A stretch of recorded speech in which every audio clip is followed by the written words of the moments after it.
తాకట్లో ఉన్న మీ బంగారాన్ని విడిపించి ఆ రోజు ఆన్లైన్ రేటుకి కొంటాం. Sharma gold company. మరి ఈ సంవత్సరం ద్వాదశ రాసుల ఫలితాలు ఏ విధంగా ఉన్నాయో తెలుసుకుందాం. వివరించేందుకు మనతో పాటు ఉన్నారు శ్రీచక్రపీఠం వ్యవస్థాపకులు, ప్రముఖ జ్యోతిష్య పండితులు బ్రహ్మశ్రీ ప్రదీప్ జోషి గురువు గారు. వారితో మాట్లాడదాం. గురుగారు నమస్కారం అండి. శ్రీ గురుభ్యో నమః. శ్రీమాత్రే నమః. అచింత్య వ్యక్త రూపాయ నిర్గుణాయ గుణాత్మని సమస్త జగదాధార మూర్తయే బ్రహ్మణే నమః. గురుగారు, తులారాశి వారి జాతక ఫలితాలు ఈ పరాభావనామ సంవత్సరంలో ఏ విధంగా ఉన్నాయి, అలాగే వారు చేసుకోవాల్సిన పరిహారాలు ఏంటో తెలియజేస్తారా? తులారాశి వారికి ఆదాయము 8, వ్యయము 11, రాజపూజ్యం 4, అవమానం 7. ఈ సంవత్సరము తులారాశి వారికి జూన్ వరకే బాగా ఉంది. జూన్ తర్వాత దిబిడే చాలా ఇబ్బందులు వస్తాయండోయ్. అది ఎలా ఉందో చక్కగా చెప్తాను, వినండి. ఆదాయం 8 అంటే ఇన్ఫినిటీ, ఎంత వస్తుందో అంత పోతుంది, రావడము ఉంటుంది, పోవడము ఉంటుంది. కాబట్టి ఈ సంవత్సరం టార్గెట్స్ అన్ని ఫుల్ఫిల్ చేసుకోండి. మీరు ఏమైనా కొనాలి అనుకున్నా, ఏదైనా ఎంజాయ్ చేయాలి అనుకున్నా, పెళ్ళిళ్ళు శుభకార్యాలు చేయాలి అనుకున్నా, ఏదైనా ఖర్చులు పెట్టాలనుకున్నా, ఇష్టకామ్యార్థాలన్నీ పూర్తి చేసుకోండి. టార్గెట్స్ ఫుల్ చేసుకోవచ్చు. ఈ సంవత్సరం తులారాశి వారికి అది బాగుంది. జూన్ వరకు టార్గెట్స్ ఫుల్ చేసుకోండి. జూన్ తర్వాత మీకు మిథున రాశిలో గురువు ఎప్పటివైతే సంచరిస్తాడో అప్పటి వరకు మీకు అదృష్ట యోగం ఉంది. కాబట్టి జూన్ వరకు లక్ టైం ఉంది, చక్కగా అన్నీ చేసుకోండి. జూన్కి ముందు అక్షయ తృతీయ వస్తుంది కదా, ఆ రోజు లక్ష్మీ పూజ చేసుకోండి, మహాలక్ష్మి యాగం చేసుకోండి, యంత్రం దగ్గర పెట్టుకోండి, అదృష్ట సిద్ధి దగ్గర పెట్టుకోండి. జూన్ తర్వాత గురుగ్రహం ఎక్కడికి వస్తాడు? 10వ స్థానంకి వస్తాడు. 10వ స్థానం రాగానే ఏమైపోతుంది చెప్తాను, జాగ్రత్త వినండి. అది ఎప్పటి వరకు అంటే అక్టోబర్ 31వ తారీఖు వరకు 10వ స్థానానికి వస్తాడు. ఆ టైం ఎలా ఉంటుందో చెప్తాను. చంచలమైపోతూ ఉంటారు. అక్కడ పెట్టుబడి పెడదాం, ఇక్కడ పెట్టుబడి పెడదాం, ఆ డబ్బులు తీద్దాం, ఈ డబ్బులు తీద్దాం అని ఉన్న డబ్బులన్నీ తీసుకెళ్ళి మొత్తం అంతా పెట్టేసి మొత్తం కొట్టుకుంటారు. జాగ్రత్త చెప్తాను. దశమ గురు వచ్చాడా, ఉద్యోగ భంగం చేస్తాడు, వ్యాపార భంగం చేస్తాడు. అలాగే మీకు శని కూడా ఎక్కడున్నాడు అంటే మీకు 6వ స్థానంలో శని ఉన్నాడు. అది ఒక విధంగా మంచిదే, కాకపోతే రుణ విముక్తి చేస్తాడు. కానీ పంచమ రాహు ఏం చేస్తాడు అంటే బుద్ధి వికారం చేస్తాడు. బుద్ధి వికారముతో మీరు మోసపోతారు. అది కూడా డ్యూరేషన్ చెప్తున్నాను.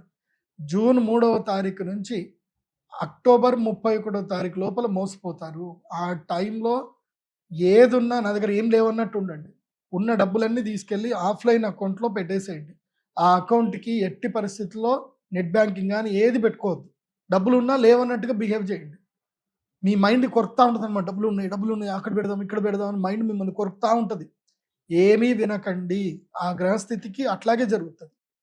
ఆ తర్వాత ఏమవుతుంది అని అంటే సింహరాశి లోపల గురువు వస్తాడు. మంచి టైం స్టార్ట్ అవుతుంది. అక్టోబర్ 31 నుంచి జనవరి 24వ తారీఖు వరకు సింహరాశి లోపల గురువు రాగానే మీకు ఏకాదశంలో గురువు వస్తాడు. అప్పుడు మంచి టైం ఉంటుంది. కాబట్టి ఈ June, July, August, September, October 5 నెలల పాటు రీసెర్చ్ చేయండి. ఏ పెట్టుబడులు పెడితే బాగుంటుంది, ఏ ల్యాండ్లు కొడితే బాగుంటుంది, రీసెర్చ్ చేయండి. కానీ వ్యాపారాలు చేయొద్దు. ఒకవేళ పెట్టుబడి పెట్టేది ఉంటే జ్యోతిష్ శాస్త్ర పండితుడిని కానీ ఒక మంచి విఘ్నుల్ని సంప్రదించి ఆలోచించి ముందుకు వెళ్ళండి తప్ప సొంత నిర్ణయాలు తీసుకోవద్దు. విఘ్నుల నిర్ణయం తీసుకోవచ్చు. అలా ముందుకు వెళ్ళండి. దాని తర్వాత ఇంకోటి ఏమిటి, అదృష్ట యోగ సిద్ధి కలుగుతుంది. ఎప్పుడు అంటే భాగ్యగురుడు జూన్ వరకు ఉన్నాడు. తర్వాత మీరు అక్షయ తృతీయ కూడా మహాలక్ష్మి యాగం చేసుకోండి. దాని తర్వాత ధనత్రయోదశి కూడా మహాలక్ష్మి యాగం చేసుకోండి. 2 యాగాలు చేయాలి. ఎందుకోసం అంటే ధనత్రయోదశి తర్వాత మీకు ఏకాదశ గురుడు వస్తున్నాడు, అతిచారుడే వస్తున్నాడు.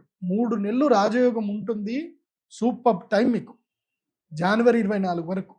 ఆ తర్వాత మళ్ళీ ద్వాదశంలో మళ్ళీ దశమంలోకి వెళ్ళిపోతాడు. నార్మల్గా టైం వెళ్ళిపోతుంది. కాబట్టి 3 నెలలు అంటే ఇప్పుడు ఉగాది అయినప్పటి నుంచి 2 నెలలు జూన్ వరకు. ఇప్పుడు మార్చ్, ఏప్రిల్, మే, జూన్ ఈ యొక్క 4 నెలలు. తర్వాత 3 నెలలు. సో 6 నెలలు మంచిగా ఉంటుంది, 6 నెలలు బాగుంటుంది. ఈ విధంగా తులారాశి వాళ్ళు మీ యొక్క లక్ టైంని సద్వినియోగం చేసుకోండి, బాగుంటుంది. కానీ తులారాశి వాళ్ళకి చెప్పేది ఏంటంటే ఎవరైనా పల్లెటూర్లలో కానీ ఈ ప్లేస్లో ఉంటే నాకు కలిసి రావట్లేదు అనే ఆలోచన ఉంటే కనుక మీరు ఈ జూన్ నుంచి అక్టోబర్ మధ్య లోపల మీరు స్థాన మార్పు చేసుకోవచ్చు. హైదరాబాద్ వచ్చి బెంగళూరు కానీ, చెన్నై కానీ, వేరే ఏదైనా మెట్రోపాలిటన్ సిటీస్కి వెళ్ళి సెటిల్ అవుదాం అనుకుంటే మీరు షిఫ్టింగ్ చేసుకోండి. స్థాన చలనం ద్వారా రాజయోగ సిద్ధి మీకు కలిగే అవకాశం ఉంటుంది. తులారాశికి, తులారాశి వారు ఈ సంవత్సరం అంతా కూడా మీరు ధరించవలసిన మాల ఏంటంటే గురుగ్రహ అనుగ్రహ మాలను ధరించండి. గురుగ్రహ అనుగ్రహ మాల ఎల్లో కలర్లో ఉంటుంది, స్ఫటికముది.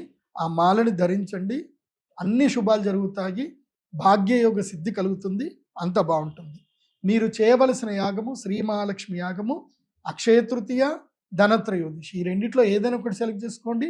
మీ దగ్గర మీకు నమ్మకం ఉండి బాగుంటుంది అని అంటే 2 యాగాలు చేయండి. ఫస్ట్ అయితే అక్షయ తృతీయ మిస్ చేసుకోవద్దు.